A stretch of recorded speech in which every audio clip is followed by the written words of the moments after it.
တောစာထွက်ချင်းပါပဲအညာတောရဲ့ကြောက်စရာကောင်းဆုံးဒါကြီးနဲ့ထိတ်တိုက်တိုးလေးပဲလို့ကျွန်တော်တို့လုံးဝမထင်ထားခဲ့ဘူးဗျာခုတော့ရွာရဲ့ရာခင်းမြင်နေစီအဖော်တွေနဲ့တောလိုက်ကြတာပေါ့တောကိုစထွက်ချင်းပါပဲတကောင်တော့တွေ့ပါပြီဗျာအနီးကကြည့်ရင်တကယ်ကြောက်စရာကြီးပါဒါပေမဲ့ဒီနေ့စထွက်ချင်းဒါကြီးတွေ့တယ်ဆိုတော့ကျွန်တော်တို့အတွက်လက်ကောင်းတယ်လို့ပဲပြောရမှာပေါ့ကျွန်တော်တို့ဒေတာမှာတော့မွေဝေးကိုမစားကြပါဘူးဒါပေမဲ့ຢာထဲမှာတစုံတစ်ယောက်နဲ့တွေ့ရင်အန်ရဖြစ်မှာဆိုလို့သူ့ကိုဒီတိုင်းပဲအေးအေးဆေးဆေးကိစ္စဖြတ်ပြီးလမ်းခွဲခဲ့လိုက်ပါတယ်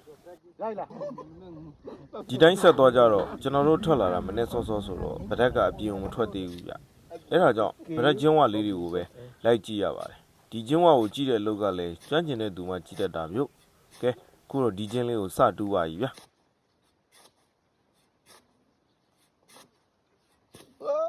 ခုတော့တကောင်ဆရပါပြီလိုက်ရတာလွယ်လိုက်တာ